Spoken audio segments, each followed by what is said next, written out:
우리가 인간이 살면서 힘들 때가 왜 없겠어요? 우리가 필요한 것은 그 어려운 고비를 슬쩍 넘길 수 있는 작은 힘들이 필요합니다. 그래서 저는 그 어려울 때 지혜로운 말 한마디를 할 수 있는 꼭 필요하다. 여러분 안녕하십니까? 모티베이터 조소환입니다. 가난한 부모 밑에서 태어난 것은 내 죄가 아니지만 가난하게 죽는 것은 내 탓이다, 이런 말이 있습니다. 이 말씀에 동감합니다. 우리가 환경 탓하고 제도 탓하고 다른 사람 탓하고 싶어 합니다. 특히 어려울수록 남 탓하고 싶어 합니다. 그런데 제가 살아보니까요, 그거 다 소용없습니다. 제도 탓하고 환경 탓하고 남 탓해도 그것이 저한테는 도움이 안 된다는 사실을 저는 알았습니다. 그러면 어떻게 했느냐? 오히려 제 탓을 했습니다. 내가 게을러서, 내가 나태해서, 내가 부지런하지 못해서 못한 거야 라고 생각하고 자기 성찰을 했죠. 그리고 목표를 다시 리세팅하고 그 목표를 향해서 정진을 했죠. 내 태도가 내가 바꿀 수 있는 겁니다. 저는 정말 척박한 환경, 삼류로 살기에 적절한 환경을 다 갖췄습니다. 오른손 없지요, 가난하지요, 비빌 언덕 없지요, 학벌도 없지요.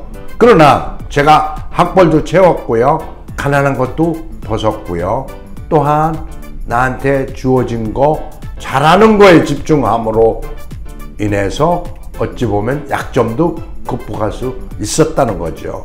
저는 영문과를 나오니까 영어는 누구나 다 할 수 있는 거고 영어만 가지고는 안 되겠다는 생각을 했습니다. 그래서 제가 생각해낸 게 저녁에 주경야독을 해서 경영학 석사를 하자라고 마음을 먹었습니다. 특히나 마케팅은 미래라고 생각이 됐죠. 그 생각을 하게 된 게 공항에서 오는 사람마다 전부 다 마케팅이라고 쓰여 있었어요. 리저널 마케팅, 마케팅 디렉터, 마케팅 디파트먼트, 마케팅 매니저. 이 오는 사람마다 마케팅이라고 이렇게 쓰였던 1980년도 초. 저는 이게 마케팅이 뭔가 있다. 우리나라는 그런 용어조차도 없을 때. 그래서 제가 마케팅을 저녁에 공부하기로 결심을 하고 주경야독을 시작했습니다. 그런데 저를 정말 공부하는 걸 미워했던 상사가 있었어요. 왜 회사 시간에 그 회사 공부를 안 하고 엉뚱한 생각을 하느냐라고 얘기를 합니다. 사실 지금 생각하면 정말 웃기는 일이죠. 지금은 오히려 지식 무장하게 만들고 좀 더 학습 조직으로 만들려고 애를 쓰는 지금 시대와는 완전 반대였죠. 그래서 저는 이 사람이 내 인생을 책임질 사람이 아니라는 생각 때문에 우격다짐으로 저는 그 말을 듣지 않고 계속 학교를 다녔습니다. 급기야 저를 대전으로 발령을 냈습니다. 정말 황당했습니다. 퇴근하면 경영대학원을 다녀야 되는데 저녁에 올 수 없는 대전 거리에 발령을 낸 겁니다. 대전은 아무런 연고도 없는데 말이죠. 기가 막혀가지고 어쩔 줄 모르다가 제 결심은 대전에서 퇴근하면 서울로 다니자, 이거였습니다. 그 대신 조금 일찍 나오자. 그러한 배짱으로 대전에서 서울까지 일주일에 2번 이상을 다녔습니다. 그러니까 10시에 공부가 끝나고 서울역에서 다시 대전에 내려가면은 새벽 2시 반 정도가 거의 됐습니다.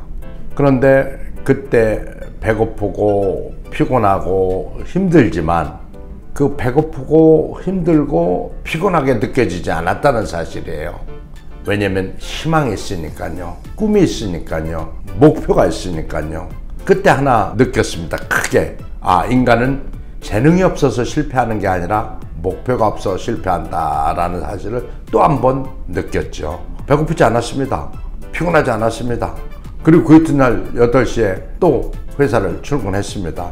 그렇듯 우리가 확실하게 목표의식을 가지고 뭔가를 정진할 때는 정말 피로조차도 물리칠 수가 있다는 생각을 했습니다. 우리는요, 대개가 환경 탓부터 합니다. 그리고 주변 사람 탓을 합니다. 그리고 사회 시스템 탓을 합니다. 그런데 제가 생각할 때는 그 남 탓할 때 나의 성찰하는 시간을 더 가졌으면 좋겠다는 생각을 합니다. 이런 경험을 했기 때문에 저는 후배들을 만나는 사람마다 박사를 하라, 석사를 하라 이런 얘기를 합니다. 어느 날이요, KTF에서 퇴직하는 사람이 저하고 동갑내기였는데 굉장히 우울하게 저한테 왔어요. 회사에서 나가랍니다. 그래서 제가 그런 얘기를 했어요. 나가세요. 나가가지고요, 자회사 사장을 하세요. 자회사 사장 3년 끝나면은요, 또 새끼회사, 손자회사 사장을 또 3년 주잖아요. 그러면 6년을 주는데요. 당신 이력을 보세요.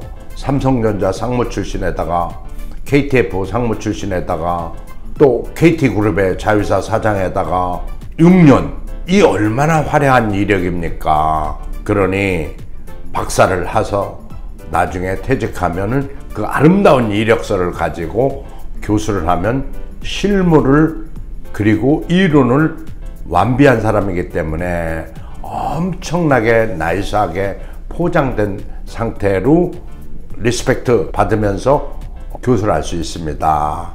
저는 석사도 없는데요. 그러면 석사부터 하세요. 6년이면 석사, 박사 다 할 수가 있습니다.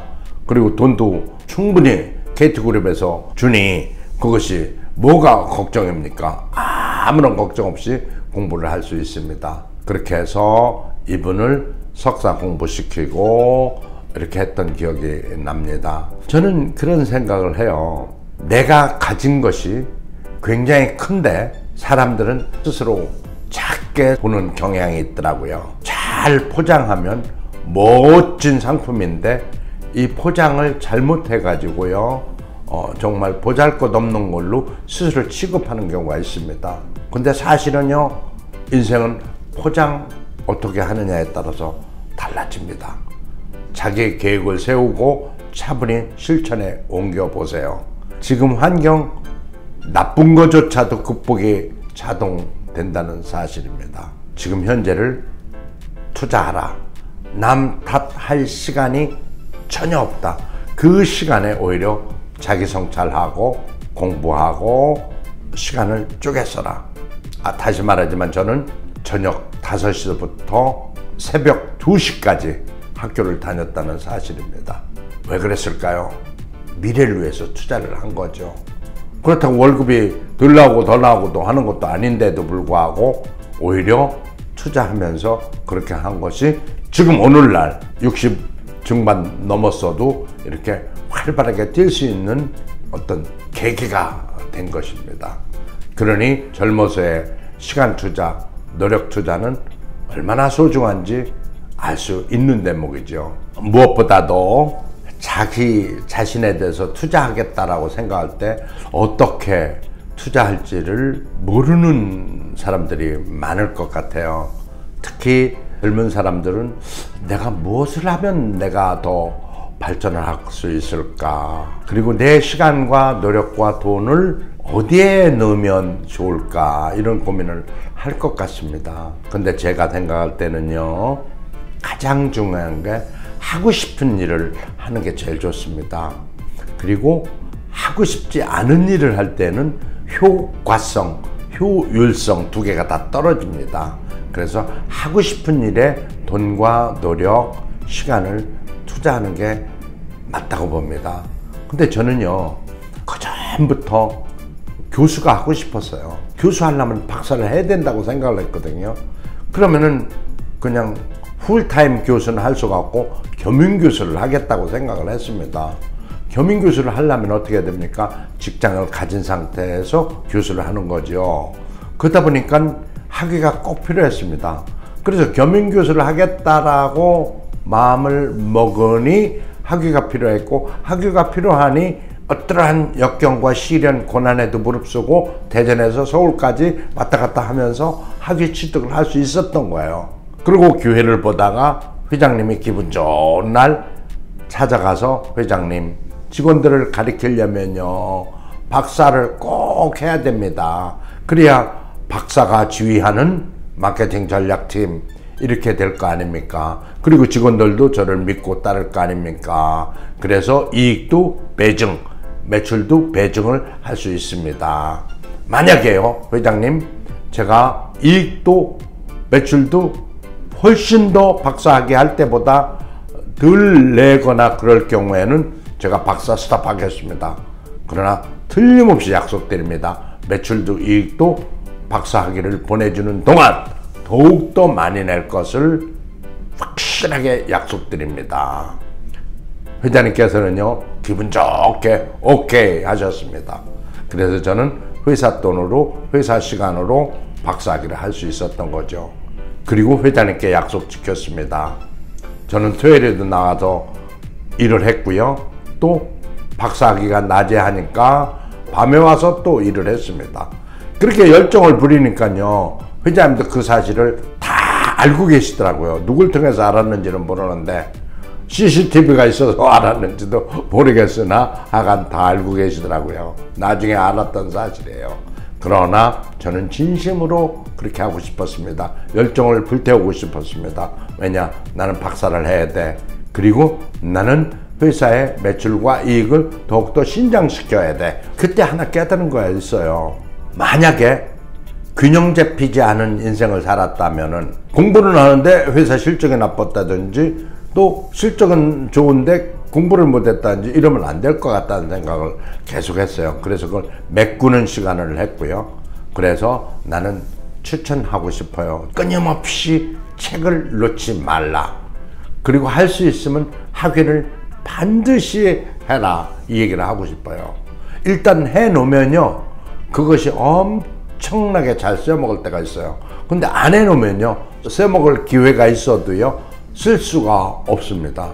따놓으면 반드시 사용할 기회가 와서 풍요로운 인생을 살 수가 있다 이겁니다. 그래서 어찌 보면은 즐겁게 인생을 영위할 수가 있는 거죠. 교수도 하고 또 사회에서 일도 하고 직장에서 일도 하면서 저녁에 석사과정 가르칠 수도 있고 또 박사학위를 가졌으니 최고 경자과정에서 불러서 강의를 하고 또 강의를 하다 보니 강의 스킬이 늘어서 강의 내용이 더욱더 이론적으로 실질적으로 무장이 되고 그래서 금상첨화다. 다시 한번 얘기하지만 자기가 좋아하는 것 그거에 시간을 투자하라. 그런데 그것이 학벌로도 이어지면 훨씬 더 금상첨화니 학위 취득을 꼭 해라 이 말씀을 꼭 드리고 싶어요. 자기가 뚜렷한 목표를 세우고 앞으로 정진할 때 그 방해 요소들이 많이 있을 수가 있습니다. 상사가 못하게 막는다든지 아니면 아내가 못하게 막는다든지 주변에서 회방을 놓는 경우가 있어요. 그런데 진짜 자기가 하고 싶으면요 그런 것을 무릅쓰고 해낼 필요가 있습니다. 왜냐면 흔들리면 안 돼요. 목표가 섰을 때 흔들리거든요. 그렇지 않아도 흔들리는데 자꾸 방해를 하면 더욱더 흔들리게 돼요. 그래서 뚜렷한 소신과 철학을 가지고 밀고 나가지 않으면 목표를 이룰 수가 없습니다. 그래서 자기 개발할 때 무엇보다는 정말 중요한 게 독서를 끊임없이 하고요. 그 다음에 잘된 분들을 얘기를 많이 듣는 게 참 중요한 것 같아요. 그분이 Key Success Factor가 뭔가, 즉 성공 요인을 들어보는 것은 매우 자극적입니다. 그래서 실패한 것도 또 어느 때는 도움이 많이 돼요. 실패한 요인을 들어보는 거 참 중요하죠. 그런데요, 성공 요인을 잘 분석해 보면 실패한 요인을 피할 수가 있다는 거죠. 그래서 가능하면 기분 좋은 성공 요인을 많이 듣고 나한테 체화시키는 게 중요하다고 봐요. 저는 권하고 싶어요. 인생에 멘토 한 명은 꼭 있는 게 필요하다. 경험이 많은 분, 그리고 현직에서 현재 활발하게 일하는 분, 생각이 남다르게 뛰어난 분, 악전고투 끝에 성공한 분, 이런 분들을 멘토로 두고 평생 대화를 하면 정말 자기가 어려울 때, 힘들 때 많은 도움을 받습니다. 어찌 보면 인생에서 가장 소중한 재산이 될 수가 있습니다. 훌륭한 멘토 한 명이 어찌 보면 책 10권 읽는 것보다 나을 수가 있어요. 시골에서요, 저는 충청남도 청양 칠갑산 밑에서 태어나서 소달구지가 짐을 싣고 올라가는 걸 많이 봅니다. 근데 소달구지가 이렇게 높은 고지를 올라갈 때 거기서 낑낑대고 못 올라가요. 그런데 어린 초등학생 2명이 살짝 밀어줬는데 그 고비를 넘고 올라가더라고요. 그걸 보면서 느꼈습니다. 아하, 아주 힘들 때 약간의 도움은 엄청난 힘을 발휘하는구나. 그리고 그 고비를 넘기는구나. 이런 생각을 했어요. 우리가 인간이 살면서 힘들 때가 왜 없겠어요? 우리가 필요한 것은 그 어려운 고비를 슬쩍 넘길 수 있는 작은 힘들이 필요합니다. 그래서 저는 그 어려울 때 지혜로운 말 한마디를 할 수 있는 멘토가 꼭 필요하다, 이런 생각을 합니다. 제가 가끔 중소기업들 경영 컨설팅 할 때요, 저는 이런 식으로 컨설팅을 합니다. 본인이 할 수 있는 얘기를 쭉 들어줍니다. 들어주고 나서 막 10가지, 20가지 지금 일을 벌리고 있는데요, 저는 그 중에 딱 한 가지만 선정을 해서 이게 답이다, 이거에 집중해라, 나머지 forget, 잊어버려라, 선택하고 집중하게 만듭니다. 그러니까 10가지, 20가지를 벌리고 있다가 한 가지에 집중하니까요, 몰입하고 집중을 해서 그 일이 잘 되는 걸 봤어요. 흔들리고 있을 때 누군가 한 명 잡아주면, 흔들리지 않게 해주면 그대로 집중하고 몰입해서 성공을 이룬다는 거죠. 똑같습니다. 멘토가 왜 필요하냐면, 이것도 잘 될 것 같고 저것도 잘 될 것 같고 이것도 하고 싶고 저것도 하고 싶을 때 딱 하나 이거야 라고 마치 답을 알려주는 것처럼 얘기를 하면, 이미 본인이 얘기한 건데도 그 중에 하나를 집어가지고 얘기를 해주면 거기에 힘을 받고 몰입하고 집중해서 성공한다는 얘기죠. 그렇기 때문에 소중한 거라고 저는 보고 있는 거예요. 사실 멘토를 찾는 것이요, 쉽지는 않다라고 얘기할 수가 있고요. 누가 적절한 멘토인지를 사실은 구분이 안 될 때가 있습니다. 저분이 나를 받아줄 수 있는지도 모르겠다. 그래서 망설이게 되고 사실은 컨택을 안 하죠. 근데 제가 확실히 말씀드립니다. 누구든지요, 난 저분 꼭 만나서 저분을 멘토로 삼고 싶어 라고 확실한 목표가 있으면요, 거의 100% 사람은 만나줍니다. 100%입니다. 99%가 아니고 100% 만나주고요, 그를 도와주려고 합니다. 그게 성공인들의 자세거든요. 그래서 책을 통해서 나 이분 만나고 싶어 했다든지, 아니면 어떤 때 텔레비전 방송에서 나왔는데 저분 만나고 싶다고 했다든지, 아니면 어떤 모임에서 강의를 들었는데 저분을 계속해서 난 컨택하고 싶어 라고 한다면은 그분을 정하세요. 그리고 그분한테 어떠한 수단과 방법 통해서 연락을 하셔서 만나세요. 거의 100% 만나줍니다. 절대로 성공한 사람은요, 젊은 사람들을 귀엽게 봐주고 예쁘게 봐주고 착하게 봐주지 나쁘게 보거나 나 뜯어먹을 사람인가 봐라고 이렇게 보지 않는다는 거예요. 그 사람은 성공한 사람이 아니에요. 성공한 사람은 그런 자세를 취하지 않습니다. 정말 올바른 자세를 취하죠. 그렇기 때문에 필요한 거는 멘티가 멘토를 찾아서 가야 되는 거예요.